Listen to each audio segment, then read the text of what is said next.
Bonjour chers téléspectateurs et bienvenue dans cette nouvelle édition, dans votre édition semi-hebdomadaire autour du monde édition Afrique. Comme vous savez, pendant cette édition, on essaye de jeter un coup d'œil sur les efforts égyptiens, mais aussi même sur les dossiers africains qui attirent bien sûr l'attention du monde.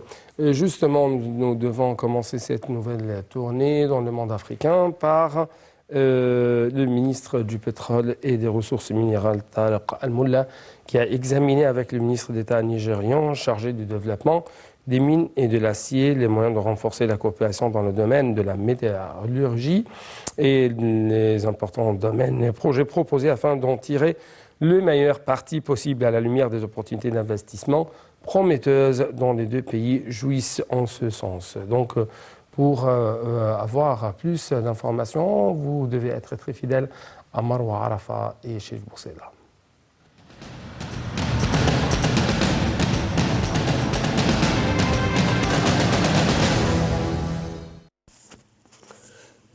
Le ministre du Pétrole et des Ressources minérales, Tariq Al-Molla, a examiné avec le ministre d'État nigérian chargé du développement des mines et de l'acier les moyens de renforcer la coopération dans le domaine de la métallurgie et les importants projets proposés afin d'en tirer le meilleur parti possible à la lumière des opportunités d'investissement prometteuses dont les deux pays jouissent en ce sens. Le ministre a confirmé que les nouveaux amendements à la loi sur l'exploitation minière avaient réussi à créer un climat d'investissement attractif car la vente aux enchères mondiales d'or a été récemment lancée sur la base du nouveau système mis en place dans les nouveaux amendements à la loi qui ont été favorablement accueillis par des sociétés minières internationales. Il a fait état de la participation de délégations du secteur minier égyptien aux forums internationaux sur les affaires minières qui se tiennent chaque année, telles que les conférences minières au Canada, en Afrique du Sud, en Australie et dans d'autres pays, dans le but de promouvoir l'activité minière en Égypte et les opportunités prometteuses dont l'État dispose dans ce domaine. Le ministre a confirmé que la stratégie de développement du secteur de la métallurgie visait en premier lieu à tirer profit des richesses minérales de l'Égypte. Pour sa part, le ministre nigérien a affirmé que son pays œuvrait actuellement à modifier sa loi minière dans le but de tirer le meilleur parti économique des ressources minérales, soulignant que les entreprises égyptiennes ont apporté leur expertise dans plusieurs domaines aux pays africains pendant la présidence égyptienne de l'Union africaine et conformément aux directives du président Abdel Fattah el-Sisi.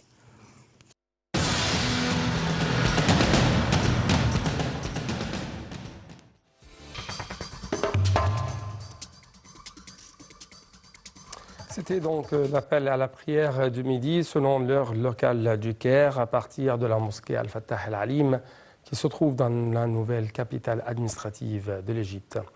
De retour donc à nos actualités en ce qui concerne le monde africain, le ministre des Affaires étrangères Sameh Choukri et le ministre de l'Irrigation et des Ressources hydrauliques Dr Mohamed Abdel Ati ont participé à la réunion à 6 des ministres des Affaires étrangères ainsi que de l'eau d'Égypte, du Soudan et d'Éthiopie qui s'est tenue jeudi dernier selon bien sûr de sources officielles. La réunion, bien sûr présidée par l'Afrique du Sud qui assume la présidence tournante de l'Union africaine, a examiné le dossier des négociations en cours sur le barrage éthiopien de la Renaissance effectué sous les auspices de l'Union africaine. Donc tout de suite les détails.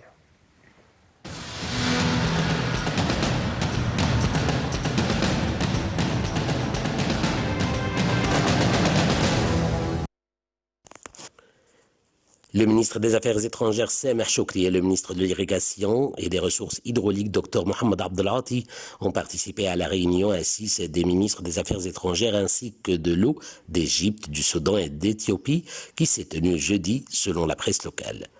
La réunion, présidée par l'Afrique du Sud qui assume la présidence tournante de l'Union africaine, a examiné le dossier des négociations en cours sur le barrage éthiopien de la Renaissance effectué sous les auspices de l'Union africaine.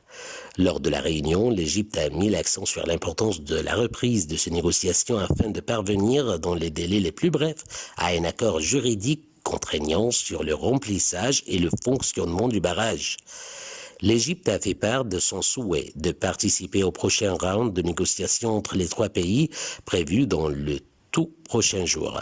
Les négociations visent à parvenir à un accord juste et équilibré qui réalise les intérêts communs des trois pays et sauvegarde leurs droits hydriques.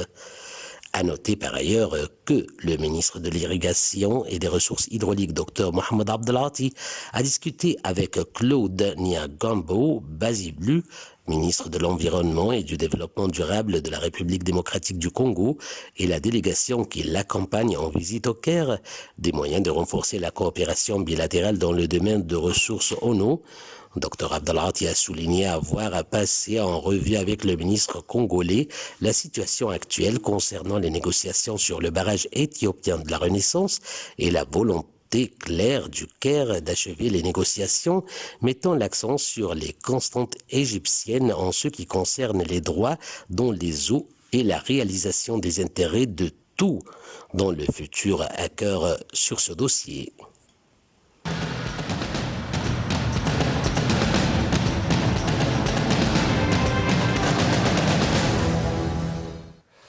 Passons donc en Éthiopie, où le Premier ministre éthiopien Abiy Ahmed avait lancé un ultimatum de 72 heures dimanche dernier avant une offensive sur Mekelle, la capitale du Tigré. L'armée éthiopienne avait enjoint la population locale de fuir la ville en prévision d'une attaque contre le siège de Front de libération du peuple du Tigré, TPLF. Toujours les détails avec Marwa Arafa chez Boussela.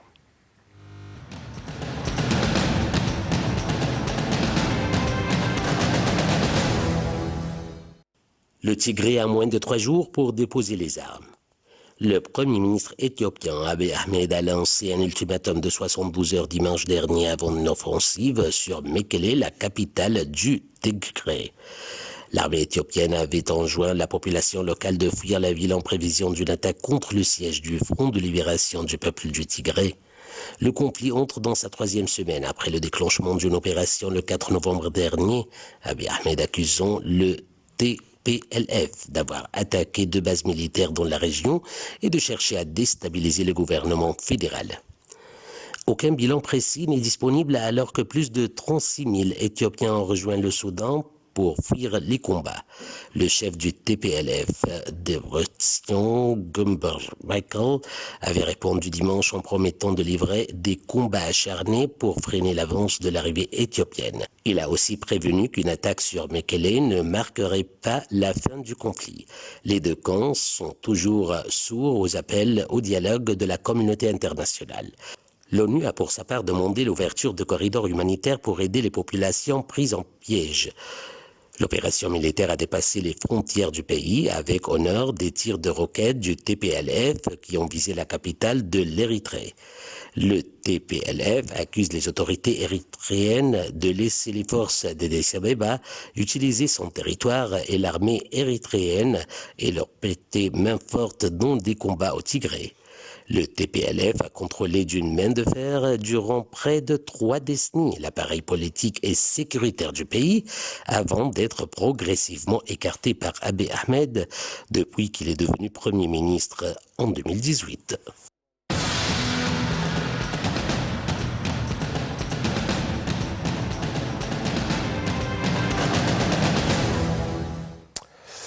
L'Égypte tient à renforcer ses relations avec l'Afrique, notamment en augmentant ses échanges commerciaux avec les pays du continent pour l'intérêt de toutes les parties. C'est ce qu'a déclaré en fait jeudi dernier notre Premier ministre, Dr Mostafa Madbouli.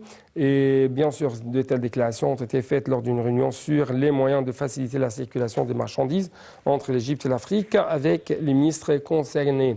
Dr Madbouli a expliqué que l'amélioration des échanges commerciaux entre les deux parties était essentielle, tributaire de la modernisation des méthodes et des mécanismes de transport pour réduire le prix final de la marchandise. Chacun des ministres du transport, du commerce et du secteur public des affaires a fait ses propositions pour faciliter la circulation des marchandises avec les pays africains. Donc, pour avoir plus d'analyse, nous avons en ligne de l'Antenne internationale actuellement Monsieur Ahmed El-Lissi Nassif, c'est un écrivain, mais aussi un analyste politique et économique. Vous êtes toujours le bienvenu sur NAN TV International. Bonjour monsieur. Bonjour à vous. Bonjour. Donc, comment vous avez lu et comment vous avez même fait deux remarques à propos de telles réunions tenues au niveau du Premier ministre avec les différents ministres concernés pour arriver à, bien sûr, étendre et exploiter d'une manière optimale les échanges commerciaux avec les pays africains? Tout d'abord, j'aimerais m'excuser pour ma voix parce que je suis un peu grippé. Donc, je m'excuse pour ça. Mais revenons à votre sujet. Je pense que notre relation commerciale avec l'Afrique est en croissance très intéressante. Mais c'est très important de noter deux choses. Ouais. La première, qu'on commence d'une base vraiment, vraiment trop basse. Ça veut dire que le commerce dans le continent, entre l'Égypte et le reste des pays de l'Afrique, a commencé d'une base très, très modeste. Et donc, c'est très facile de voir la croissance. Mais vraiment, on est très loin de l'aspiration où on doit être étant donné le rôle très important sur le niveau économique de l'Égypte dans le continent. La deuxième chose à noter là, c'est que la plus grande croissance vient avec les pays du nord de l'Afrique. C'est-à-dire que dans l'année précédente, je m'excuse une deuxième fois, dans l'année précédente, la plupart de la croissance du commerce de l'Égypte, c'est venu à partir de la Libye, le Maroc et la Tunisie. Malheureusement, on a une opportunité énorme, surtout dans les pays qui sont au milieu de l'Afrique. Comme vous le sachez bien, il y a plus que 40 pays en Afrique, mais pas tous les pays en Afrique sont sur un bord ou sur un océan. Un port maritime, oui. Oui. Donc, on a ce qu'on appelle un landlocked. Pas mal de pays qui sont bien loqués au centre du continent. Et ces pays représentent une opportunité énorme pour l'Égypte. On ne l'a pas encore utilisé, mais je pense que c'est la bonne stratégie de viser, de croître notre chiffre d'affaires avec ces pays. Oui. Justement, les différents ministres qui ont bien sûr assisté à cette réunion avec le Premier ministre ont essayé de proposer les moyens non conventionnels pour arriver à étendre ces échanges commerciaux avec les pays africains pour réduire le coût même de transport des marchandises. Donc, comment vous avez même remarqué les conclusions ou les propositions faites par ces ministres? Tout à fait. Si les pays n'ont pas des ports maritimes, donc automatiquement, on élimine la possibilité de transport par voie maritime. Ferroviaire, par exemple, lignes ferroviaires. Non, parce que l'air, si on va transporter les choses, la marchandise, ça dépend. On utilise le transport par air si jamais on a un produit qui n'est pas lourd du tout, et c'est assez précieux de valeur. Mais donc, si on a, je ne sais pas, peut-être des médicaments, des trucs de technologie, des choses pareilles, ça, on peut considérer les transporter par avion. Mais si jamais on a des marchandises qui ne sont pas très chères, de valeur par kilo, par exemple, si on est en train de parler des produits, des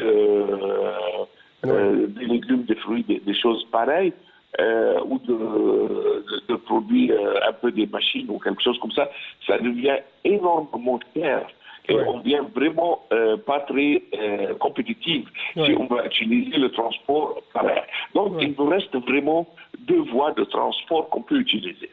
La première, c'est ce qui est vraiment pas utilisé du tout en Afrique, vraiment minimum d'utilisation en Afrique, Ouais. est celle du transport par rivière. Ouais. Si jamais La deuxième, très rapidement, s'il vous la plaît. deuxième, c'était Oui. par route. Par Ok. route.